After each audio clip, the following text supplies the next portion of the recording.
সুপ্রিয় দর্শক শ্রোতা, আসসালামু আলাইকুম। স্বাগত আইএফআইসি নিবেদিত এই সময়ে। আমি জাহেদ চৌধুরী আপনাদের সঙ্গে আছি। আজ আমরা আলোচনা করব সমসাময়িক বিভিন্ন গুরুত্বপূর্ণ বিষয় নিয়ে। এই মুহূর্তে বাংলাদেশের সবচেয়ে গুরুত্বপূর্ণ বিষয় হলো জাতীয় সংসদ নির্বাচন ও গণভোট। আগামী 12ই ফেব্রুয়ারি এই সংসদ নির্বাচন এবং গণভোট অনুষ্ঠিত হতে যাচ্ছে। এই গণভোট এবং নির্বাচনকে কেন্দ্র করে প্রতিদিনই নানা ধরনের তৎপরতা চলছে। আজও আমরা দেখেছি নির্বাচন কমিশনে জামায়াতে ইসলামীর প্রতিনিধি দল গিয়েছিলেন, তারা কথা বলে আসছেন, বিভিন্ন বিষয় নিয়ে কথা বলেছেন। এর বাইরেও ইউরোপীয় ইউনিয়নের ডেলিগেশন জামাতের আমিরের সাথে দেখা করেছেন। বিএনপি প্রতিনিধি দল, বিএনপির ভারপ্রাপ্ত চেয়ারপারসন তারেক রহমান নানাভাবে তৎপর রয়েছেন। আর প্রার্থীরা তো তার নিজ নিজ এলাকায় কাজ করেই যাচ্ছেন। আইনশৃঙ্খলা পরিস্থিতি একটা গুরুত্বপূর্ণ বিষয় নির্বাচনের আগে। আজকে এই কারওয়ান বাজারে আমরা দেখেছি যে সন্ধ্যার সময় গুলিবিদ্ধ হয়ে স্বেচ্ছাসেবক দলের একজন নেতা মুসাব্বির নিহত হয়েছেন, আততায়ীর হাতে গুলিবিদ্ধ হয়ে মারা গেছেন। সারা নির্বাচনের এই সময়টাতে আইনশৃঙ্খলা পরিস্থিতি নিয়ে সর্বত্র একটা উদ্বেগ আছে, উৎকণ্ঠা আছে। এর বাইরে আমরা দেখছি যে ভারত মুস্তাফিজুর রহমানকে কেন্দ্র করে, মুস্তাফিজকে আইপিএল থেকে বাদ দেওয়াকে কেন্দ্র করে বাংলাদেশ যে অবস্থান নিয়েছে, এইটাকে কেন্দ্র করে এখনও উত্তেজনা চলছে ভারত এবং বাংলাদেশের মধ্যে। আজকেও কিছু উগ্র ভারতীয় হিন্দুত্ববাদীরা বাংলাদেশের যে মুম্বাই আমাদের যে অফিস আছে, হাইকমিশন অফিসে তারা আক্রমণ চালিয়েছে। ওইখানে কাগজের যে বাংলাদেশি পতাকা এগুলো তারা নিয়ে আসছিল এবং এগুলোকে ছিঁড়ে ফেলে দিয়েছে। এইরকম উস্কানিমূলক তৎপরতা ভারত অব্যাহত রেখেছে। এর পাল্টা ব্যবস্থা হিসেবে বাংলাদেশও ভ্রমণকারীদের ভিসা কলকাতা মিশন বন্ধ করে দিয়েছে বলে অনানুষ্ঠানিকভাবে আমরা জানতে পেরেছি। এই নিয়ে আমরা আলোচনা করব। আলোচনার জন্য আজকে স্টুডিওতে উপস্থিত রয়েছেন জনাব আলাউদ্দিন মোহাম্মদ, যুগ্ম সদস্য সচিব, এনসিপি। আমরা এই যে বিষয়গুলো বললাম এর বাইরে আমরা জগন্নাথ বিশ্ববিদ্যালয়ের যে নির্বাচন, জকসু নির্বাচনের ফলাফল আমরা দেখেছি। মোটামুটি অনানুষ্ঠানিকভাবে ফলাফলটা জানা যাচ্ছে, স্পষ্ট এগিয়ে রয়েছে ছাত্র শিবিরের নেতৃত্বাধীন প্যানেল, বিপিজিএসও বিভিন্ন পদে এগিয়ে রয়েছে। আমরা এই তিনটা বিষয় নিয়ে মূলত আলোচনা করব। তবে শুরুতে আপনার কাছে এই যে ভারত বাংলাদেশ সম্পর্কের এই বিশেষ করে ডক্টর ইউনূসের নেতৃত্বাধীন অন্তর্বর্তীকালীন সরকার এবং তারও আগে যে জুলাই বিপ্লব, এই জুলাই বিপ্লবে আপনারা যে বিপ্লবে নেতৃত্ব দিয়ে গেলেন, সেই জুলাই বিপ্লবের পর থেকে ভারত যেন স্বাভাবিক হতে পারছে না। আপনার এই পুরো বিষয়টাকে আপনি কিভাবে দেখেন? আপনাকে ধন্যবাদ।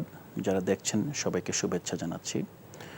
ভারত বাংলাদেশ সম্পর্কটা আসলে আমাদেরকে যেতে হয় 1971 সালের মহান মুক্তিযুদ্ধের কথা।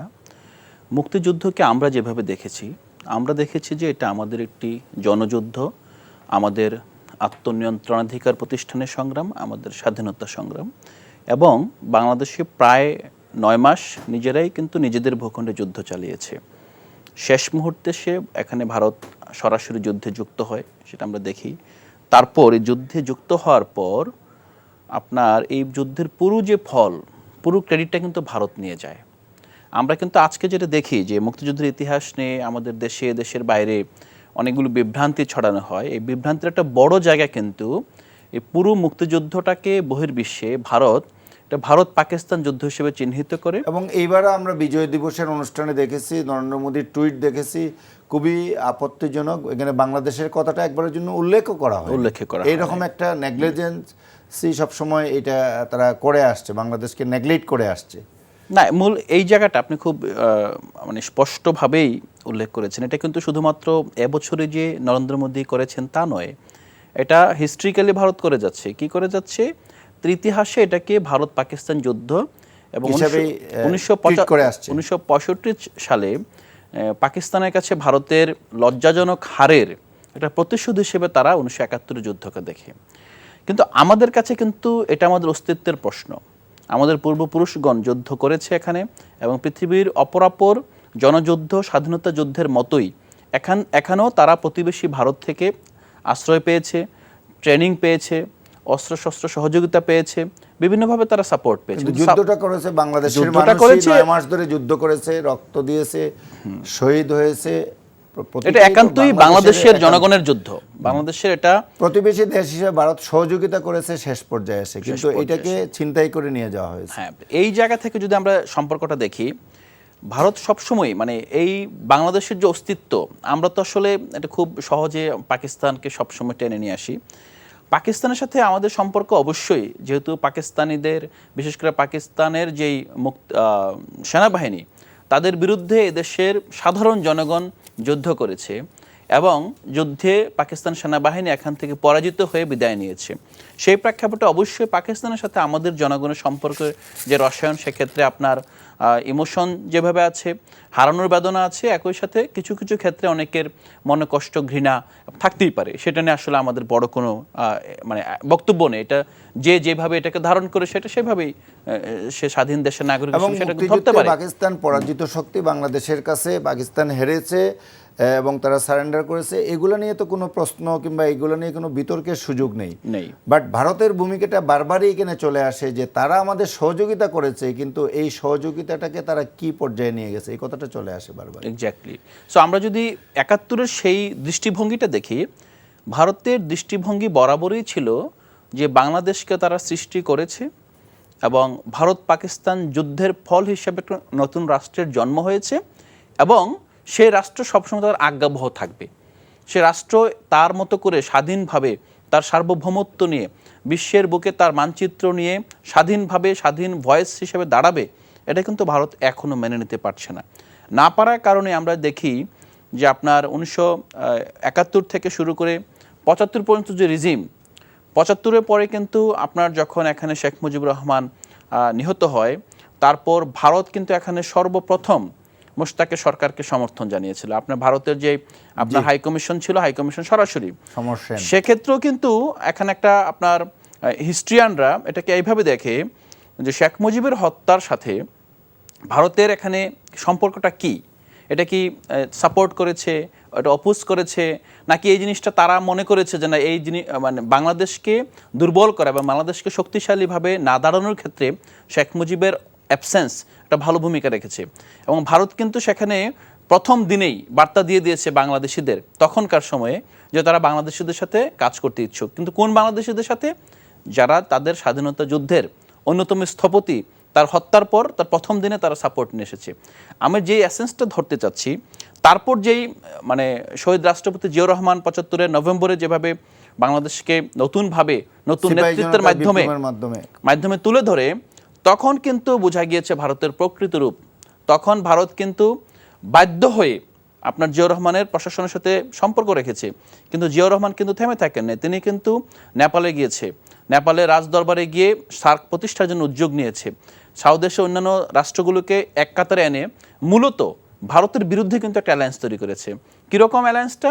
যে এখানে ক্ষুদ্র রাষ্ট্রগুলো নিজেরা সংগঠিত থাকতে হবে, যাতে বৃহৎ রাষ্ট্র এখানে তার সাম্রাজ্যবাদী যে চিন্তা আছে, সাম্রাজ্যবাদী যে এখানে আগ্রাসন আছে, তার বিরুদ্ধে নিজেরা সংগঠিত থাকা যায়। তো আমরা তারপর যেই ইভেন আপনার জিয়াউর রহমানের মৃত্যুর সাথে কোঅপারেশনটাও একটা ইস্যু ছিল সার্ক প্রতিষ্ঠার ক্ষেত্রে, যে এটা তো পলিটিক্যাল সাইড আপনি বললেন, এর বাইরেও ইকোনমিক কোঅপারেশনের একটা ইস্যু ছিল। এনিওয়ে, তারপরে যেটা আমি যে মূল প্রশ্নটা, এটা তো আপনি একটা ব্যাকগ্রাউন্ড বললেন, আমি যে মূল প্রশ্নটা আসছিলাম যে জুলাইয়ের গণঅভ্যুত্থানটাকে ভারত কোনোভাবে মেনে নিতে পারেনি। ১৫ বছর যে শেখ হাসিনা বাংলাদেশে ফ্যাসিবাদী এবং স্বৈরাচারী শাসন চালু রেখেছিল, সেটাকে ভারত সর্বাত্মকভাবে সহযোগিতা করেছে।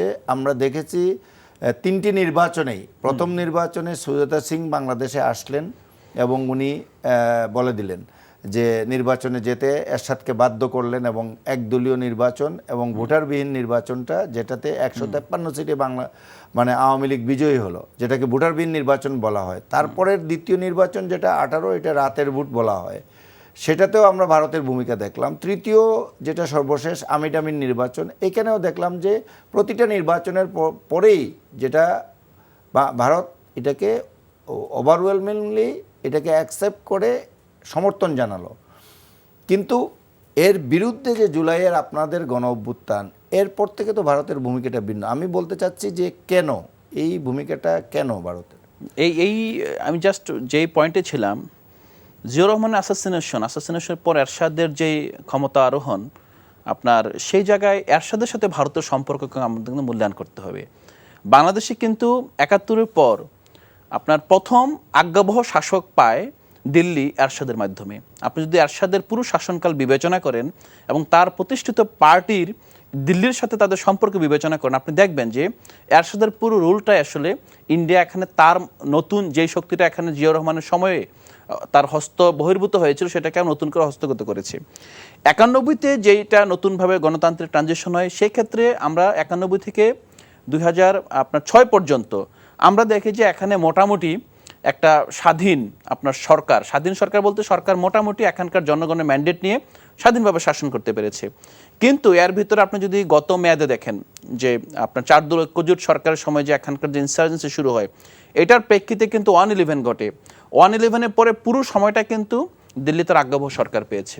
সো আমি এই কথাটা বলতে চেয়েছি যে ৭১ থেকে ২০২৪ পর্যন্ত দিল্লি কখনোই চায় নাই এখানে কোনো জাতীয়তাবাদী শক্তির বিকশিত হোক, এখানে কোনো আপনার দেশপ্রেমিক শক্তি দেশ শাসন করুক, এখানে সার্বভৌমত্বের প্রতি শ্রদ্ধাশীল কোনো শক্তি বাংলাদেশের ঝান্ডা তুলে ধরুক। এই যে চায় নাই, না চাওয়ার মধ্যে ২৪ হলো ১৯৭১-এর পর তার সবচেয়ে বড় পরাজয়। কারণ ১৯৭১-এর পর গত ১৫ বছরে ভারত তার সবচেয়ে বড় ইনভেস্টমেন্টটা করেছে বাংলাদেশে। সে কখনোই চিন্তা করে না যে এই পুরো ইনভেস্টমেন্ট একদল তরুণ এসে পুরোপুরি আপনার শাটার্ড করে দিয়ে যাবে, এটা কখন চিন্তার বাইরে ছিল।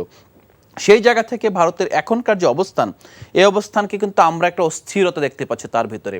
আমাদের একটা জায়গায় মানে আমরা খুব লাকি, আমরা অধ্যাপক ইউনূসের মতো একটা সরকার পেয়েছি। তার আভ্যন্তরীণ গভর্নেন্সের ক্ষেত্রে আপনি অনেক কথা বলতে পারেন, কিন্তু বহির্বিশ্বে বাংলাদেশের স্বাধীনতা, সার্বভৌমত্ব, যে ইজ্জত, যে আত্মসম্মানের ক্ষেত্রে কিন্তু অধ্যাপক ইউনূস এখন পর্যন্ত এক বিন্দু ছাড় দেয়নি। এবং ছাড় না দেওয়ার কারণে কিন্তু এখন পর্যন্ত দিল্লি বসে আছে যে ইউনূস কবে যাবে। ইউনূস যাওয়ার পর এখন দেখেন ইউনূসের প্রতি ঢাকায় যেরকম দেয়ালে বিভিন্ন জায়গায় দেখবেন যে হটাও ইউনূস বাঁচাও দেশ, আপনি দিল্লিতে কিন্তু আপনার কিছুদিন পূর্বে যখন একটা সম্মেলন হয়েছিল সেখানে পুরো দিল্লি জুড়ে ইউনূসের বিরুদ্ধে পোস্টারিং করা হয়েছে। তার মানে দিল্লি যেটা বুঝে গিয়েছে যে বাংলাদেশের সবচেয়ে বড় শক্তি বহির্বিশ্বে, বাংলাদেশের সবচেয়ে বড় অস্ত্রটা হলো এখন অধ্যাপক ইউনূস, যাকে তারাই গত ১.৫ বছর হারাতে পারে নাই। এখন সামনে নির্বাচনকে কেন্দ্র করে ইন্ডিয়ার ভিতরে যে ইনসার্জেন্সি তৈরি হয়েছে, আমি আশঙ্কা করি নির্বাচনের আগে এবং পরে এখানে মাইনরিটির উপর হামলা করা হতে পারে, এখানে ইন্ডিয়ান অ্যাসেটের উপর আবার হামলা টামলা করা হতে পারে, করার মাধ্যমে একটা গ্রাউন্ড তৈরি করতে পারে। পরিকল্পিত ষড়যন্ত্র নির্বাচনকে বানচাল করার জন্য হচ্ছে। শুধু বানচাল না, নির্বাচনের পরে এবং নির্বাচনের পূর্বে যে নির্বাচিত যে শক্তি সরকারে আসবে তাদেরকে দুর্বল করার জন্য। কারণ আপনি দেখেন ইন্ডিয়ার সাথে আমাদের কিছুই হয় নাই। আপনি ইন্ডিয়া পুরো ধরনের ইন্ডিয়া এত কিছু আশ্রয় দিয়েছে, আমাদের এই যে পলাতক মানে ফাঁসির লাস্ট যে আপনার হাদির হত্যাকারী তাদেরকে আশ্রয় দিয়েছে, কিন্তু গ্রিভেন্সটা আসার কথা ছিল বাংলাদেশ থেকে। কিন্তু আমরা দেখেছি কোনো আপনার ইস্যু ছাড়াই, কোনো ক্লু ছাড়াই সব কিছু ইন্ডিয়া থেকে তৈরি হচ্ছে। এই জায়গায় আমরা আশঙ্কা করছি এবং আমরা বিশ্বাস করি যে এই আশঙ্কাটা বাংলাদেশকে আনস্টেবল করতে পারে। তো এই ক্ষেত্রে অবশ্যই বাংলাদেশকে যা এই সরকার মোস্তাফিজের সাথে যে অবস্থান নিয়েছে, কেন্দ্র করে একটা আইপিএল খেলতে যাবে, এখানে কেকেআরের সাথে চুক্তিবদ্ধ হয়েছে। এই মুস্তাফিজ তাদের জন্য একটা লুক সারা ইন্ডিয়ান জাতির জন্য কিভাবে হার্মফুল হয়ে গেল। কিংবা আমি যদি পাল্টাও বলি যে মুস্তাফিজের একজন লোকের নিরাপত্তা তারা দিতে পারবে না, এত বড় একটা নেশন, মানে এই ইস্যুটাকে সামনে কেন নিয়ে আসলো তারা? না, এই জায়গায় আমি একটা বিষয়ে বলি যে মুস্তাফিজের ইস্যুটা এই সরকার স্পষ্টতই খুব সুন্দরভাবে ডিল করেছে এবং আমরা আসলে পরবর্তী প্রতিক্রিয়া বাংলাদেশ সরকারের যেটা আপনি বলতে জানিয়েছে, আপনারা কিন্তু জানেন যে যদি আপনারা এক মুস্তাফিজের নিরাপত্তা দিতে না পারেন তাহলে পুরো বাংলাদেশ টিমের নিরাপত্তা দিবেন কিভাবে? এক্স্যাক্টলি। এবং বাংলাদেশের যে আইপিএল নিষিদ্ধ করা, আইপিএল সম্প্রচার নিষিদ্ধ করা, বিপিএল এ ইন্ডিয়ান যে জার্নালিস্ট এখানে আসে তাকে আপনার এখানে অবাঞ্ছিত করা।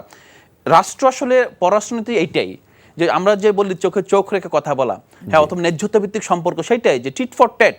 তুমি যদি আমাকে আঘাত করো আমি তোমাকে পাল্টা আঘাত করব। এখন তুমি আঘাত করবে কি দিয়ে, আমি কি দিয়ে আঘাত করবো সেটা কিন্তু পরবর্তী প্রশ্ন। বাংলাদেশ এইবার আঘাত করতে সক্ষম হয়েছে এবং আমরা এই আঘাতটা যে ইন্ডিয়ার প্রতি, যেমন ইন্ডিয়ার আসলে কোনো ক্ষতি হয় নাই মানে এই আঘাতে, কিন্তু যেটা হয়েছে বাংলাদেশি হিসেবে আমাদের মনোবল চাঙ্গা হয়েছে। দ্বিতীয়ত হলো যে এখানে কিন্তু ইন্ডিয়াকে ইনসাফ এবং ন্যায্যতার কথা বারবার বলা হয়, এটাও কিন্তু একটা ন্যায্যতা এবং ইনসাফের জবাবটাও যে তুমি আমার প্রতি অন্যায় আচরণ করেছো তাইলে আমিও এটার, এবং এটা সবচেয়ে বড় কথা হলো এটা কিন্তু একটা ডেটারেন্স। যে তাদেরকে কিন্তু এই বার্তাটা দেওয়া হলো যে তুমি বারবার অথবা গত 54 বছরে কি করেছো, ফরগেট ইট, এখন this is the new Bangladesh. আমাদের এখন কনসার্নের জায়গা হলো যে নির্বাচিত সরকার ভবিষ্যতে এই ধারা অব্যাহত রাখবে কিনা। আমরা প্রত্যাশা করি, আপনারা দেখেন যে বিসিবি কিন্তু আপনার এই প্রতিক্রিয়াতে আপনারা জানেন যে অতটা শক্ত অবস্থান নিবে ভাবে নাই। যখন সরকার, অন্তর্বর্তী সরকার যখন আশ্বাস দিয়েছে যে না আমরা এই অবস্থান নিব, তখন কিন্তু বিসিবি মেনে নিয়েছে। তার মানে আমাদের যে এস্টাবলিশমেন্টের মধ্যে এখনও একটা নতজানু পররাষ্ট্রনীতি আছে, এখনও নতজানু দৃষ্টিভঙ্গি আছে। এখন এইটা রাজনীতিবিদদের কাজ, রাষ্ট্র পরিচালনা যারা থাকবে তাদের কাজ হলো সবাইকে এনশিওর করা, তার যে সাহসটা ইয়ে করা যে হ্যাঁ তুমি যেখানে আছো, ইভেন আমাদের আপনার বিজিবির সদস্য থেকে শুরু করে যেখানে, যে ইয়েস আমরা আমাদের দেশকে প্রোটেক্ট করার জন্য আপনি যা করবেন you have the open mandate. এই জায়গাটা আমাদের ক্লিয়ার করতে হবে। যদি আপনি বিসিবিকে আগে থেকে গভর্নমেন্ট মেরুদণ্ড ওলা বিসিবি তৈরি করতে পারতো, সরকারের সিদ্ধান্ত নিতে হতো না, বিসিবি নিজে থেকে এই সিদ্ধান্ত দিয়ে দিত। তো আমরা ভবিষ্যতে এইটাই চাই এবং স্বাভাবিকভাবে আমরা চাই ভারতের সাথে আমাদের বন্ধুত্বপূর্ণ, মর্যাদাপূর্ণ এবং যেটা বলছি সমতাপূর্ণ একটা সম্পর্ক অবশ্যই। কেন ভারত হঠাৎ করেই বাংলাদেশের বিরুদ্ধে এরকম একটা অবস্থানে গেল, এবং এটা নিয়ে যে বিষয়টা নিয়ে আমরা কথা বলছিলাম যে দেখেন জুলাই বিপ্লবের পর সারা বাংলাদেশের মানুষ এই জুলাই বিপ্লবে রাস্তায় নেমে পড়েছিল শুধুমাত্র ফেসিবাদ এবং তার কিছু সমর্থক ছাড়া। এবং ভারত যেটা করলো যে শেখ হাসিনাকে এই অবস্থায় তার দেশে নিয়ে আশ্রয় দিল। এটাও না হয় 15 বছর শেখ হাসিনা ভারতকে যা দিয়েছে এর প্রতিদান এইভাবেই দিয়েছে, কিন্তু আজ পর্যন্ত ভারত জুলাই বিপ্লবটাকে স্বীকৃতি দেয়নি। এটাকে তারা একটা সন্ত্রাসী কার্যক্রম হিসেবে দেখে, যেমনটি আওয়ামী লীগ দেখে। এবং একটা আদালতের মাধ্যমে শেখ হাসিনা এবং আসাদুজ্জামান কামাল দুইজন মৃত্যুদণ্ড দেওয়ার পরও তাদেরকে ফিরিয়ে দেওয়ার ব্যাপারে ভারত কোনো আগ্রহ দেখায়নি বাংলাদেশে বারবার। এবং আপনি যেমনটি বললেন যে হাদিকে হত্যার সাথে যারা জড়িত, ফয়সল এবং তার সহযোগী আলমগীর এবং আরও অন্য লোকদেরও সে আশ্রয় দিয়েছে। তাহলে কি ভারত এখন এই বাংলাদেশের অপরাধীদের একটা আশ্রয়স্থল হয়ে গেল, একটা হাব হয়ে গেল, এবং তারা এটা করে বাংলাদেশের সাথে এই সম্পর্কটাকে কীভাবে স্বাভাবিক করবে? এবং আপনি যেটা বলছিলেন যেমনটি যে আগামী সরকার যারা আসবে তাদের ভূমিকাটা অনেকটা নির্ভর করবে পরবর্তীতে ভারত বাংলাদেশ সম্পর্কটা কি হয়। তো এখন জন আকাঙ্ক্ষার বিরুদ্ধে গিয়ে কি আগামী সরকারকে, তার দেশের জনগণকে তো আপহোল্ড করতে হবে, তার বাইরে গিয়ে তো সরকারের পক্ষে কিছু করা সম্ভব না। প্রথমত আপনি যেটা বলছেন ভারত কি করতে পারবে, আমার এই জায়গায় হলো যে সে কি করতে চায় কিনা, সম্পর্ক স্বাভাবিক করতে চায় কিনা। তো ভারত অবশ্যই সম্পর্ক স্বাভাবিক করতে চায় বলে আমি মনে করি, কিন্তু ভারত আসলে নিজেরাও যে ফেসিবাদের কবলে পড়েছে রাষ্ট্র হিসেবে ধরেন, এখন সেই ফেসিবাদ থেকে ভারত খুব দ্রুতই বের হয়ে আসতে পারবে না। কারণ বাংলাদেশ কিন্তু ধরেন একটা ইউনিটারি কান্ট্রি, হ্যাঁ, ইউনিটারি গভর্নমেন্ট ধরেন, হ্যাঁ, আমাদের এখানে সবাই ওয়ান শট হয়ে যায়। ভারতটা হলো কি, উত্তর ভারত থেকে আপনার হিন্দুত্ব ফেসিবাদ শুরু হয়েছে, এটা কিন্তু এখনো পুরো ভারতকে গ্রাস করে না। যেমন একটা পশ্চিমবঙ্গের যে নির্বাচন সামনে আসতেছে, বিহার ইতিমধ্যে আপনারা দেখেছেন, তো ওই ফেসিবাদ পুরো ভারতকে গ্রাস করার আগ পর্যন্ত কিন্তু থামবে না। এটা একটা ভারতের একটা এমন একটা কমপ্লেক্স টানেলে ঢুকেছে, চাইলেই কিন্তু সে বের হবে। মানে এটা এমন না যে বাংলাদেশের মতো একটা অভ্যুত্থান করে সরকার ফেলে দেবে, এটা সম্ভব না এটা ভারতে। তো ভারতের এই জায়গাটায় মানে এই যে তার যে উন্মত্ত জনগণ, এখন সে যদি জনগণকে থামাতে চায় তাহলে পশ্চিমবঙ্গ নির্বাচনে জিতবে না। সে যদি পশ্চিমবঙ্গের পরে কোথায় যাবে, নেক্সট স্টেটে যাবে, নেক্সট প্রভিন্সে যাবে। তো এইভাবে একটা আসলে চক্রের ভিতরে ঢুকে গিয়েছে, সে চাইলেও পারবে না। দ্বিতীয়ত হলো, অ্যাজ বাংলাদেশে আমি চাই ভারত তার ইনসেনিটি বজায় রাখুক, তার যে এই ধরনের কর্মকাণ্ড। কারণ আমাদের দেশে কিন্তু এখনও আওয়ামী সমর্থকদের কাছে, ধরেন কারো বাবা, কারো ভাই, কারো বোন, কারো মানে আপনার আত্মীয় স্বজন যারা ভারতে আছে অপরাধী, হ্যাঁ, তারা তো আসলে আমাদের এখানে সমাজে তাদের সমর্থক আছে। সমর্থকরা কিন্তু আত্মীয়স্বজন, ঘনিষ্ঠ আত্মীয়স্বজন, তারাও তো রয়ে গেছে ধরেন। এখন এই সমর্থকদের কিন্তু আপনি বুঝাতে পারছেন না। হ্যাঁ, আমি ইন্ডিয়াতে একটা সময় পড়াশোনা করেছি, আমাদের সাথে অনেকে যারা গিয়েছিল, তখন যাওয়ার সময় যে দৃষ্টিভঙ্গি ছিল, যখন আপনার ফার্স্ট হ্যান্ড ট্রিটমেন্ট পেয়েছে ইন্ডিয়ানদের কাছ থেকে ক্লাসের বাইরে আলাপ আলোচনায়, তখন একরকম তারা আসলে অন্য একটা চিত্র নিয়ে ফিরে এসেছে। তো এখন যারা ইন্ডিয়াতে আছে তাদের হিসাবটা ভিন্ন ধরেন, হ্যাঁ, কিন্তু তাদের যে এখানে সহযোগী আছে, সমর্থক আছেন।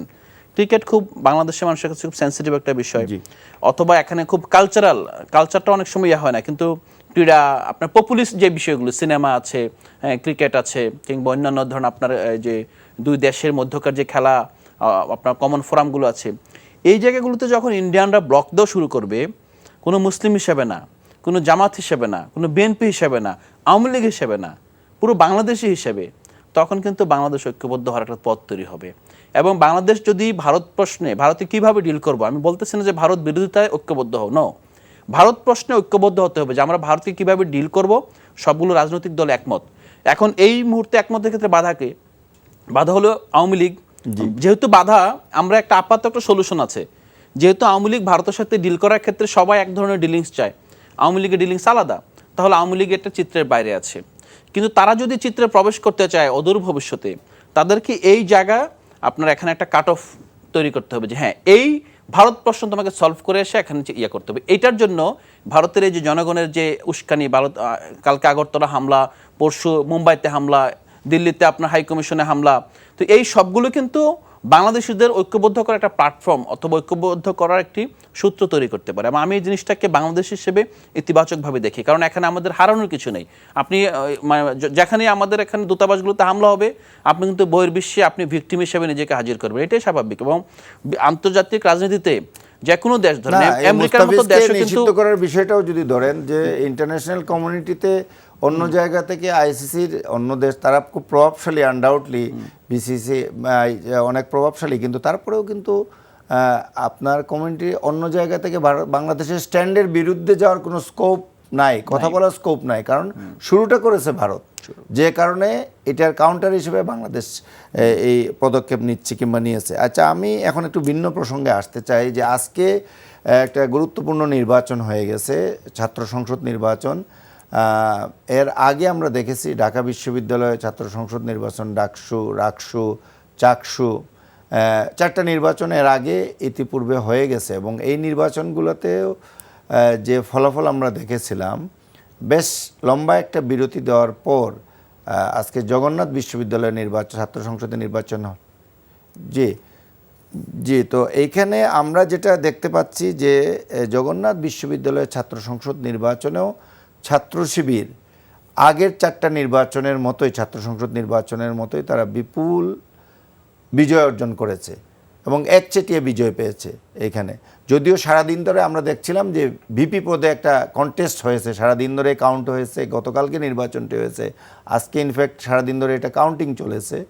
কখনো ছাত্রদল সমর্থিত প্যানেলের ভিপি এগিয়ে যাচ্ছিলেন, কখনো ছাত্র শিবির প্যানেলের ভিপি এগিয়ে যাচ্ছিলেন।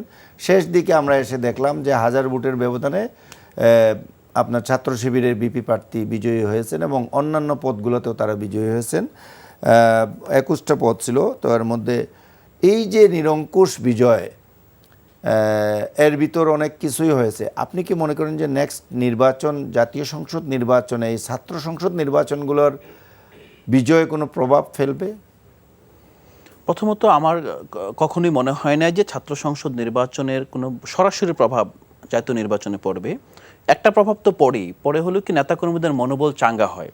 আপনি আপনার দলের যারা ক্যাডার আছেন, দলের যারা কর্মী আছেন, তাদেরকে আপনি উজ্জীবিত করতে পারেন যে হ্যাঁ, আমরা তো ভালো করছি, একের পর এক ভালো করছি। কিন্তু সাধারণ জনগণ অথবা আপনি যদি মানে ভোটারদের বাস্তবতা দেখেন, ভোটারদের বাস্তবতায় ছাত্র সংসদ নির্বাচনের বড় কোনো প্রভাব আমি দেখতে পাই না। এবং এটা আপনি যদি এখন খুব স্বাভাবিকভাবেই সাদিক কায়েম এক সময় আপনার বাংলাদেশে মনে হচ্ছিল যে মানে অধ্যাপক ইউনূস কিংবা তারেক রহমান কিংবা আপনার ডাক্তার শফিকুর রহমানের চেয়েও জনপ্রিয় এবং আরও বেশি ভাইটাল একটা পজিশন, একটা ব্যক্তিকে এমন ক্যারেক্টার তৈরি করা হয়েছিল। আপনি দেখেন সাদিক কায়েম এখন কিন্তু আর আপনার ভিপি সাদিক কিংবা আদার্স তার সে জটটা কিন্তু নাই এখন। তো এটা স্বাভাবিক ধরনের একটা ক্যাম্পাসে 1 বছরের জন্য আপনার ছাত্র সংসদের প্রধান নির্বাচিত হবে, তো সেক্ষেত্রে আপনার এটা জাতিগত উন্মাদনা তৈরি হবে না, এটাই স্বাভাবিক। কিন্তু এটাকে স্বাভাবিক রাখা হয় না, এটাকে মানে ক্যাশ করা হয়েছে এমনভাবে। আপনি দেখেন বিশ্ববিদ্যালয় নির্বাচন হয়, এখানে আপনার জামাত সমর্থিত অথবা জামাতের সমর্থকরা বিশ্ববিদ্যালয়, আপনি জাস্ট এটা দেখেন, নির্বাচন হচ্ছে বিশ্ববিদ্যালয়কে ঘেরাও করে রেখেছে আপনার তার যে মাদার সংগঠন, এটা তো হচ্ছে ঢাকা বিশ্ববিদ্যালয়। জামাত চতুর্দিকে ঘেরাও করে রাখছে, কিনে ঘেরাও করছে। যদি ভোট চুরি হয় তাহলে মানে নির্বাচনটাকে আর ছাত্রদের মধ্যে সীমাবদ্ধ রাখেন না, আপনি এটাকে ছড়িয়ে দিয়েছেন। দেখা দেখি বিএনপিও গিয়ে আপনার সামিল হয়েছে। কিন্তু এই জিনিসটাকে পলিটাইজ করা অথবা এটাকে যারা বুঝতে পেরেছে যে এখানে আমার একটা ভালো ফল আসবে, আমি এটাকে ক্যাশ করতে হবে, তারাই কিন্তু আপনার জাতির সামনে এটাকে হাইপ তৈরি করেছে যে হ্যাঁ, এটা কিন্তু একটা সিগন্যাল। কিন্তু আমার কাছে মনে হয় এটা কখনো সিগন্যাল না। প্রথমত এটা তো শিবির যেটা নাই। কিন্তু যদি আমি একটু শিবিরের ভিন্নভাবে কিন্তু বিষয়টা প্যানেল বলি, জিতেছে, হ্যাঁ, বলেন। আমি যদি ভিন্নভাবে একটু বলি যে এই বিশ্ববিদ্যালয় কিংবা আজকে যদি জগন্নাথের কথাও বলি কিংবা আগে ঢাকা বিশ্ববিদ্যালয় রাকসু ডাকসু চাকসু সব জায়গার কথাই বলি তাইলে এখানে যারা পড়াশোনা করতে আসছে তারা তো সারা দেশ থেকেই আসছে, তাই কি না? তারা তো শুধুমাত্র ঢাকার সন্তান কিংবা পুরানো ঢাকার জগসতে যারা আছে তারা না, দেশের বিভিন্ন জায়গা থেকে এখানে পড়তে আসে। তো এবং এটা আমরা যেটা বলছি যে এখন নির্বাচনে 40% কিন্তু তরুণ সমাজ, তরুণরা যারা 35 বছর পর্যন্ত বয়স, গত 17-18 বছর ভোট দিতে পারেনি, 18 বছর হলে তো ভোটাধিকার প্রয়োগ করার অধিকার পায়। তো 18-র সাথে আরও 17 শেখ হাসিনার ফ্যাসিবাদী শাসনামল এবং 3টি নাম কাওয়াস্তে ভোট, তো 35 বছর পর্যন্ত যাদের বয়স এবং এর মধ্যেই এই বিশ্ববিদ্যালয়গুলো পড়ছে তো তারা তো নতুন একটা প্রজন্ম। তারা যদি বারবার বিভিন্ন জায়গায় দেখা যায় যে এই তরুণ প্রজন্ম আপনার ইয়েকেই পছন্দ করছে, ছাত্র শিবির কিংবা তাদেরকে পছন্দ করছে, এটা কি কিছুটা হলেও ইম্প্যাক্ট ফেলবে না? না, ইম্প্যাক্ট ফেলবে না। প্রথমত কেন ফেলবে না, এর পিছনে আমার একটা কারণ আছে, মানে কারণটা বলি। সেটা হলো যে ধরুন আপনার জামাত ইসলামের রাজনীতি, শিবির রাজনীতি কি মতবাদ নির্ভর রাজনীতি। আপনি ইসলামের একটা ইন্টারপ্রিটেশন, একটা তাফসির, মানে মৌদুদিজম যেটা, সেই মতবাদের উপর ভিত্তি করে একটা দল দাঁড়িয়েছে, রাইট? এখন এই মতবাদ কি আপনি যে বাংলাদেশের যে 22% মানুষ যারা নিরক্ষর, 7 বছরের বেশি বয়স, যারা নিরক্ষর, প্রায় 3 কোটির বেশি ভোটার, তারা কি মতবাদে দীক্ষিত হওয়ার সুযোগ পেয়েছে? মানে আপনি যে বিষয়টা দেখতে হবে যে পৃথিবীতে সবসময়ই মতবাদ নির্ভর রাজনীতির আপনার একেবারে আতুরঘর হলো শিক্ষা প্রতিষ্ঠান। এটা আপনি বাম রাজনীতি বলেন, নকশাল বলেন, আর বাংলাদেশি ইসলামী বিপ্লবী বলেন, সবার কিন্তু একটা জায়গায় যে আপনি আপনার মস্তিষ্ক ডক্ট্রিনাইজড হওয়ার মতো অবস্থায় আছে কিনা। কারণ আমি তো একজন গৃহিণী, সে আসলে যেমন আমি একটা মানে গল্প শুনেছি যে বগুড়ায় এক মহিলাকে বলেছে যে যদি এইবার এই মার্কায় ভোট না দেন তাহলে কিন্তু আপনি জান্নাতে যেতে পারবেন না। মানে আমি একটা গল্প ধরেন, তো ওনার পাল্টা প্রশ্ন হয়েছে কি, জাফা সারা জীবন কি তাইলে যে ন্যাক আমল টামল করলাম একটা ভোটের কারণে কি সব বাতিল হয়ে যাবে? ব্যাপারটা হলো যে এই গৃহিণী কিন্তু আপনি তাকে ডক্ট্রিনাইজ করতে পারবেন না, কারণ তার খুব সিম্পল চিন্তা যে আমার ধর্ম কি রাষ্ট্রের, যে রাষ্ট্রটাকেও যেই ধর্মতত্ত্ব এই রাষ্ট্রটাকে একরকমভাবে স্বীকার করে না। আমি বলছি না কিন্তু জামাতের কথা, মানে যারা খেলাফত চায়, খেলাফত টাইপের রাষ্ট্র তো আমাদের রাষ্ট্র না। আর যারা গণতন্ত্র চায় না তারাও কিন্তু মানে কৌশলগত কারণে নির্বাচনে অংশগ্রহণ করছে বিভিন্নভাবে, অথবা কাউকে না কাউকে সাপোর্ট দিচ্ছে, ভোট তো দিচ্ছে। যারা ভোট দিচ্ছে তারা তাহলে কিভাবে এই রাষ্ট্রটাকে ওন করছে? এখন জিনিসটা হলো যে অনেকেই, সাধারণ মানুষ কিন্তু এটা বোঝে। আমার যে জায়গাটা হলো যে বিশ্ববিদ্যালয়ে খুব সিলেক্টেড কিছু আপনার মানুষের বসবাস সেখানে, এই কমিউনিটিটা সমাজকে কিছু ক্ষেত্রে অবশ্যই নিয়ন্ত্রণ করে সত্য, বাট এটা সর্বগ্রাসী নিয়ন্ত্রণ কখনোই হয় না। যদি এরকম হতো, পশ্চিমবঙ্গে বাম শাসনের সময় দেখেছেন কিংবা বাংলাদেশে দেখেছেন আপনার অনেক পূর্বে এখানে বামপন্থী বিপ্লব হয়ে যেত, কারণ এখানে বামপন্থীদের যে জয় জয়কার, বামপন্থী সংগঠনগুলো প্রগতিশীল জয় জয়কার, তারা কেন বৃহত্তর সমাজকে টাচ করতে পারছে না। ছাত্র সংগঠনের ক্ষেত্রে সেই সিমিলারলি ধর্মভিত্তিক ছাত্র সংগঠনগুলো তারা কিন্তু একরকম ডক্ট্রিনাইজড, বামপন্থাও ডক্ট্রিনাইজেশন, এটাও ডক্ট্রিনাইজেশন, এইটা কিন্তু বৃহত্তর জনসমাজকে কানেক্ট করতে পারে না। আরেকটা বিষয় হলো যে এখানে ধরেন আপনার শিবির যে প্যানেলটা দিতে পেরেছে, এটা কিন্তু জাতীয় রাজনীতিতেও সে তো এই প্যানেল দিতে পারবে না, কারণ শিবির এখানে একজন নন হিজাবি নারীকেও আপনার তার প্যানেল রাখতে হয়েছে, একজন আপনার নন মুসলিমকে রাখতে হয়েছে। সেই আলোচনায় যদি আমরা নাও যাই, আমি যেটা বলতে চাই যে এখানে আরেকটা বিষয় মনে হয় গুরুত্বপূর্ণ, যেটা হলো মানুষ, জাতীয় নির্বাচনটা হচ্ছে কনস্টিটিউশন, প্রতিটা আসন ভিত্তিক নির্বাচন, 300 আসনের নির্বাচন, তাই তো। তো এই 300 আসনের প্রত্যেকটা জায়গায় মানুষ দেখে যে আমার এই এলাকার প্রার্থীটা কে, তার একটা পরিচয় পরিচিতির দরকার পড়ে। শুধুমাত্র মার্কা ইম্পর্টেন্ট, কিন্তু মার্কার ক্ষেত্রে তো এখানে আবার দেখা যায় যে বিএনপির মার্কা পুরানো দল, বড় দল হিসেবে তাদের একটা পরিচিতি বেশি তুলনামূলকভাবে।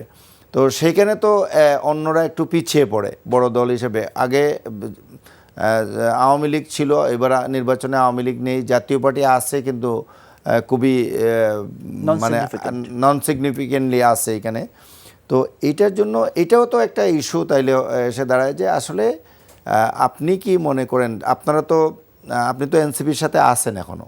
হ্যাঁ হ্যাঁ, অবশ্যই অবশ্যই আছেন। তো আপনারা তো জামাতের সাথে জোট করেছেন, যোগ দেই নাই, মানে আপনারা নির্বাচনী ঐক্য করেছেন জামাতের সাথে। তো নির্বাচনী ঐক্য আপনি যেটা বলছেন জামাতকে নিয়ে, তো নির্বাচনী ঐক্যের সাথে এটা তো মিলছে না, তাহলে না, কি না, না, এনসিপির মানে এই অবস্থায় থেকেই কি জোটটা চলবে? মানে না না, মিলছে না বলতে আপনি কি মানে, আমরা তো বলছি যে এটা নির্বাচনকালীন কৌশলগত সমঝোতা, এটা আদর্শিক ঐক্য নয়। জি। এবং আমরা কিন্তু দেখেন মানে বারবার আমরা এই সিভিল সোসাইটি, তারপর আমাদের প্রগতিশীল বন্ধুদের এটা বোঝাতে অক্ষম হচ্ছি যে আসলে আমরা যে আমাদের যে আদর্শ আছে, আদর্শ বলতে আমরা যেভাবে রাষ্ট্রকে ধারণ করি, আমাদের যে একটা রাষ্ট্রকল্প আছে, এই রাষ্ট্রকল্পর সাথে এই জোটে যোগ দেওয়ার সাথে সাথে রাষ্ট্রকল্প কোনোটাই পরিবর্তন হবে না, বরং এটা হবে আমরা যেহেতু আমাদের মানে তরুণদের শক্তি অপেক্ষাকৃত আপনার একটা সংঘবদ্ধ শক্তির চেয়ে একটু নতুন ঘরানা, তারা কিন্তু অনেক জায়গায় অনেক কিছু পরিবর্তন করে ফেলতে পারে। বরং আমরা এটা বিশ্বাস করি যে আমরা যেখানে যাব, যে জায়গায় যাব, বা আমরা পরিবর্তিত হব না, আমরা বরং পরিবর্তনের ভূমিকা রাখতে পারবো। হ্যাঁ, আপনি যদি মনে করেন যে ধরেন বাংলাদেশে একটা বড় অংশ ডানপন্থী আছে, এবং আপনি যদি এটাও মনে করেন যে সরাসরি ডানপন্থী রাজনীতি, যদিও সারা ইউরোপ জুড়ে সারা বিশ্বে ডানপন্থীর একটা বড় উত্থান চলছে, যদি আপনি মনে করেন আপনার রাষ্ট্রের জন্য ডানপন্থী রাজনীতি বিভিন্ন কারণে, আপনার জিও পলিটিক্যাল কারণেও এখানে আপনার ঝুঁকিপূর্ণ, তখন আপনি হয়তো বা ডানপন্থীদের কি করবেন? আপনি তো তাদেরকে ধীরে ধীরে আপনি সেন্ট্রাল রাজনীতির দিকে নিয়ে আসতে হবে। আপনি যদি সেইভাবে চিন্তা করেন, এনসিপির অংশগ্রহণ কি জামাতের জোটকে পুরোপুরি একটা ধর্মভিত্তিক জোট থেকে কিছুটা হলেও কি আপনার মধ্য ডানের দিকে নিয়ে আসছে না? নিয়ে আসছে তো। তো এই জায়গায় ধরেন এনসিপি ভোটে কতটা আসন পেল, কতটুকু ভোট পেল, কতটা আসন ছেড়ে দিল, আপনাদের আসন মনে করছি বিষয়টা যেহেতু আসনের কথাই আসলো, আসলে কি এখন পর্যন্ত আমরা স্পষ্ট না। আপনারা তো 47 আসনে প্রার্থী দিয়েছেন, 44 আসনে তিনটা বাতিল হয়েছে, 44 এখন আছে, দিয়েছিলেন 44 থেকে 3টা বাতিল হয়ে 41টা আছে। আচ্ছা, 41টা আছে। তো এখন 41 আসনের প্রার্থী আমরা তখন যেটা শুনেছিলাম, যদিও আপনারাও বলেননি, জামাতও বলেনি, বাট ইনফরমেশন সোর্সেস সাইট বলে যেটা বলে, বিভিন্ন মিডিয়ায় আসছিল যে আপনাদের 30টি আসন দেওয়া হয়েছে। আবার গতকাল থেকে এক ধরনের একটা ক্যাম্পেইন চলেছে, না এই আসন সংখ্যা অনেক কমে গেছে, ইভেন 10-এর কথা উচ্চারিত হয়েছে, যদিও এটা পরে আনুষ্ঠানিকভাবে আপনারা প্রতিবাদ করেছেন, উভয় পক্ষ থেকে প্রতিবাদটা আসছে। তো এখন কোয়েশ্চন যেটা হলো যে আসলে আসন সমঝোতার বিষয়টা, পাশাপাশি আপনার 11 দলীয় জোটে অন্যতম যে হাত পাকা চরমোনাইয়ের পীর, ওনার আসন নিয়ে তো বড় ধরনের জটিলতাই চলছে। তো আপনি তো এই পুরো প্রক্রিয়ার সাথে জড়িত, জানেন কম বেশি, জাতিকে কি একটু জানাবেন যে সর্বশেষ অবস্থানটা কি আপনাদের, কিংবা কবে আমরা এটা স্পষ্ট হতে পারবো? আপনি যেটা বলছেন জানেন কম বেশি, বেশিটা একটু বাদ দিতে হবে। খুব বেশি আসলে জানার সুযোগ নেই, কারণ আসলে জামাতের সাথে যে নেগোসিয়েশনটা হয়েছে, প্রথমত এটা কিন্তু মানে এই বিভ্রান্তি তৈরি হয়েছে কেন? কারণ জামাতের বেশিরভাগ যে আসনগুলোতে আমাদেরকে সিগন্যাল দেওয়া হয়েছে এবং আপনার মনোনয়ন দাখিলের পূর্বেই আসনগুলো সিলেক্ট করা হয়েছে যে এই আসনে প্রার্থী দেন আপনারা, আমরা তো আমাদের মানে সেই মোতাবেক প্রার্থী দিয়েছি, কিন্তু সেই আসনে জামাতের প্রার্থী বেশিরভাগ ক্ষেত্রে এখনো আপনার তার প্রার্থীতা প্রত্যাহার করে নাই। হ্যাঁ, এমন কিছু করেছে বলে, যেমন 7-8টা করেছে, এটা একটা মোটা দাগে 10টার একটা সংখ্যা নিয়ে নিয়েছে আর কি। বাকি 20টা আমরা প্রত্যাশা করি, যেহেতু জামাতের সাথে আমাদের নেতৃত্বের একটা সমঝোতা হয়েছে, কমিটমেন্ট হয়েছে, তারা এটাকে প্রত্যাহার করবে।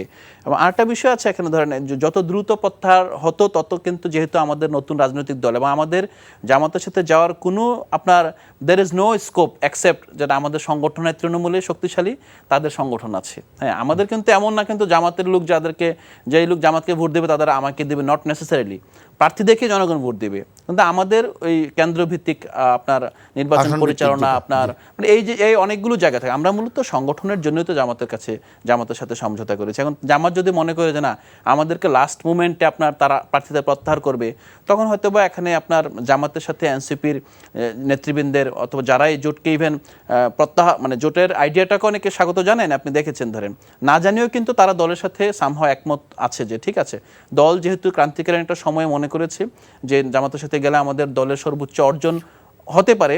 এখন যদি মনে হয় জামাতের এই আপনার অদূরদর্শিতার কারণে প্রার্থীতা প্রত্যাহারের যদি এই জোটে আপনার কোনো ধরনের আপনার অনাস্থা তৈরি হয়, এটার দায় কিন্তু জামাতকে নিতে হবে। এখানে কিন্তু এনসিপি এই মুহূর্তে আপনার ড্রাইভিং সিটে নেই এই জোটের। তো এখনো কি মনে করছেন যে এরকম কোনো শঙ্কা আছে? আপনার কথায় তো তাই মনে হচ্ছে। না, শঙ্কা তো আছে। যদি 20 তারিখ পর্যন্ত মনে হয় এই ধরনের কোনো আপনার যেমন অনাস্থা তৈরি হতেই পারে, এবং অনাস্থাটা কিন্তু এমন না অনাস্থা তৈরি হলে জোট ভেঙে যাবে। অনাস্থা তৈরি হওয়ার পরও হয়তো নির্বাচনটা পরিচালনা হবে, কিন্তু একটা ধরেন এখানে একটা অ্যালায়েন্স যখন তৈরি হয়, অ্যালায়েন্সটা তো শুধুমাত্র আপনার নির্বাচনের সমঝোতা সীমাবদ্ধ থাকে না, এমন না ধরে নির্বাচনের পর দিন তুমি আমি চিনি না, মানে এটা তো সামাজিক সম্পর্ক তো তৈরি হয়। তো এই সম্পর্কের ক্ষেত্রেও তো আপনার একটা অনাস্থা মানে নেতিবাচক ভূমিকা পালন করবে। এবং আমরা কিন্তু এমন না জামাতের সাথে, প্রতিটা রাজনৈতিক দলের সাথে অনাস্থার সম্পর্ক তৈরি এটা আমরা চাই না কোনো ক্ষেত্রে। আমরা চাই রাজনৈতিক দলগুলো একে অপরের প্রতি ট্রাস্টওয়ার্দি থাকুক। আপনি বিরোধিতা করবেন, মানে আমরা যেটা বলি না যে আপনি অনেস্টলি যদি আমার শত্রুতা করেন আমি খুব হ্যাপি থাকবো, কিন্তু আপনি মানে বন্ধু বেশে যদি মনে করেন যে না আপনি আমাকে আসলে সামহাও রাসূল সাল্লাল্লাহু আলাইহি ওয়াসাল্লাম তাদের সম্পর্কে সচেতন করেছেন, সে আচরণ করলে কিন্তু স্বাভাবিকভাবে এই রাজনীতি কিন্তু আবার আপনার বহির্বিশ্বের অথবা বাইরের রাষ্ট্র হস্তক্ষেপ অন্য একটা বড় দল যেটা হাত পাকার কথা আমি বললাম, চরমোনাই পেগি ইসলামী আন্দোলনের, তাদের বিষয়টা, তাদের সাথে সমঝোতার বিষয়টা কত দূর? যেহেতু আপনারা একই জোটের অন্তর্ভুক্ত, সুতরাং সেই খবরও তো আপনাদের কাছে থাকার কথা। তাদের সাথে সমঝোতাটা আসলে এটা আসলে আমাদের মূল জায়গাটা দেখেন, আমরা কিন্তু না, এটা আপনারা আসার কারণেই তো তাদেরকে আসন সংখ্যা কমিয়ে দিতে হচ্ছে, যেহেতু আপনারা শেষ মুহূর্তে এই 8 দলীয় জোটে শরিক হলেন, যে কারণে জামাতকে ওই হাত পাকাকে যে আসনগুলো দিতে কমিটেড তারা ছিল প্রাইমারিলি, যে নিজেরা 180-90 থেকে 200-র কথা বলা হয়েছিল, এখন 190-র কথা বলা হচ্ছে।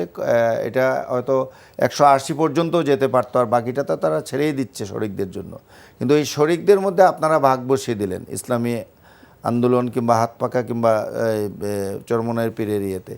এইটা নিয়েই তো জটিলতা। এখন তাদের সাথে কি কত আসনে সমঝোতা হবে, কিংবা আদৌ হবে কিনা, কিংবা এটা কতদিন সময় লাগতে পারে, আজ পর্যন্ত তো কোনো সুনির্দিষ্ট কিছু আসেনি। আমি এটাই জানতে চাচ্ছি যে আমার মনে হয় এটা ইটস নট আওয়ার বিজনেস, কারণ এটা জামাত কিভাবে তাদের ইসলাম আন্দোলনের সাথে সমঝোতা করেছে তারা দেখবে সেটা। আমাদের সাথে যদি মনে হয় যে 8 দলের নেতাদের বৈঠক হতো, দেন আমরা সবাই মিলে চিন্তা করি, কিন্তু এটা তো হয় না। এটা হয়েছে আপনার জামাতের সাথে এনসিপির, এবং এনসিপি আসলে আপনার পুরো জোট নিয়ে কনসার্ন নন। এনসিপি কনসার্ন হলো যে আপনি যে 30টা আসন আমাকে ছেড়ে দিবেন, সেখানে আপনার জোটের কোনো প্রার্থী থাকবে না, এতটুকুই ধরেন। আমরা তো এর বাইরে আপনারা বাকি সব আসনগুলো ছেড়ে দিচ্ছেন, বাকি সব আসনে আমরা 30 আসনে আপনারা 70 আসনে তো আপনারা কোনো প্রার্থী দিবেন না, সেটাই তো। আরেকটা বিষয় নিয়ে আমি আপনার কথা শুনতে চাই যে এই মুহূর্তে নির্বাচনকে সামনে রেখে সরকার এবং বড় রাজনৈতিক দলগুলো তো ঐক্যবদ্ধ, নির্বাচনে সুষ্ঠুভাবে যাতে হয় এই জায়গায় ঐক্যবদ্ধ, আমি যেটা বলতে চাচ্ছি। তো এখন দুইটা বিষয় এখানে আসছে, যে গণভোটে আসলে গণভোট নিয়ে প্রচারণাটা নিয়ে আপনার মন্তব্যকে আমি প্রথমে এটা শুনি, পরে অন্য বিষয়ে আইন শৃঙ্খলা নিয়ে কথা বলব। আমরা দেখেছি গণভোটকে নিয়ে গভর্নমেন্ট আপনার বিভিন্ন নির্বাচনী এলাকাগুলোতে তাদের মতো করে গাড়ি পাঠিয়ে মানুষকে সচেতন করার চেষ্টা করছে, পত্রিকায় বিজ্ঞপ্তি দিয়েছে, গভর্নমেন্ট তার মতো করে কাজ করছে। রাজনৈতিক দলগুলো আসলে যেহেতু তারা সবাই জুলাই সনদে স্বাক্ষর করেছে, যদিও এখানে অনেকেই মানে নীরব আছে, হয়তো বা এটা নিয়ে কথা বলছে, গণভোটের আপনার প্রশ্ন নিয়ে আবার নতুন করে আলোচনা অনেকেই করার চেষ্টা করছে। বাট আমার মনে হয় এটা সব রাজনৈতিক দলের জন্য ওয়াইজ হবে যে তারা গণভোটকে আপনার জিতে নিয়ে আসা। কারণ এখানে কারোর একা মানে যে কোনো রাজনৈতিক দলে, কারণ আপনি আজকে মনে করছেন যে নির্বাচনে জিতে আসলেন, আপনি কিন্তু আপনার নেক্সট টার্মে কিন্তু আপনি অপোজিশনে চলে যেতে পারেন। গণভোটের যে বিষয়গুলো আছে, বিষয়গুলো কিন্তু মূলত আপনার সরকারের মানে যে কোনো সরকার এক্সিকিউটিভ ব্রাঞ্চের ক্ষমতা একটু সীমিত করে বিরোধী দলগুলো অন্যান্য মানে যেই কারণে যারা গণভোটকে মনে হচ্ছে যে আমি মানেই হলো এক ধরনের একটা ব্যালেন্স নিয়ে আসার জন্য এবং সুষ্ঠু মানে আপনি একটা ছোট্ট ইকুয়েশন কায়েম করার জন্যই, যেই দল মনে করছে যে আমি সরকার টেবিল এই পাশে থাকবো, জি, সে মনে করতে পারে আমাকে তো মানে আমার ক্ষমতা খর্ব করে দেওয়া হচ্ছে, কিন্তু যেই মুহূর্তে সে মনে করবে আমি তো টেবিল ওই পাশে চলে যাচ্ছি, তখন কিন্তু সেই বরং এটার জন্য চাইবে, হ্যাঁ এটাই দরকার ধরেন। মানে এইটা খুব রেশনাল একটা ব্যাপার আমার মনে হয় এখানে। মানে ডেফিনেটলি যে যারাই না ভোটের কোনো কারণে না ভোটের দিকে যাবে, তারা তো আজকেও কালকেও বিরোধীরা যেতে হবে, কারণ শেখ হাসিনার মতো 15 বছর নির্বাচন ছাড়া তো আপনি চালাতে পারবেন না। আপনি এবার না ভোট পাস করলেন, ফাইন, আপনি আগের যে রাষ্ট্র ব্যবস্থা আছে সেই ব্যবস্থা তো তত্ত্বাবধায়ক সরকারের মাধ্যমে নির্বাচন দিতে হবে, নাকি পরে নির্বাচনে আপনি আবার তত্ত্বাবধায়ক সরকারকে ম্যানিপুলেট করবেন। যদি সেটা না করেন, যদি এবার না ভোট দেন এবং জনগণের বেশিরভাগ অংশ যদি মনে করে যে ইট ওয়াজ রং, নেক্সট নির্বাচনে ইউ উইল বি ট্রিটেড, আপনার ওইটা তো আপনার রিঅ্যাকশনটা তো আপনার উপরে থাকতে হবে ডেফিনেটলি ধরেন। সো এটা ওয়াইজ হলো যে আপনার হাভোট জয়যুক্ত করে নিয়ে আসা সবার জন্যই।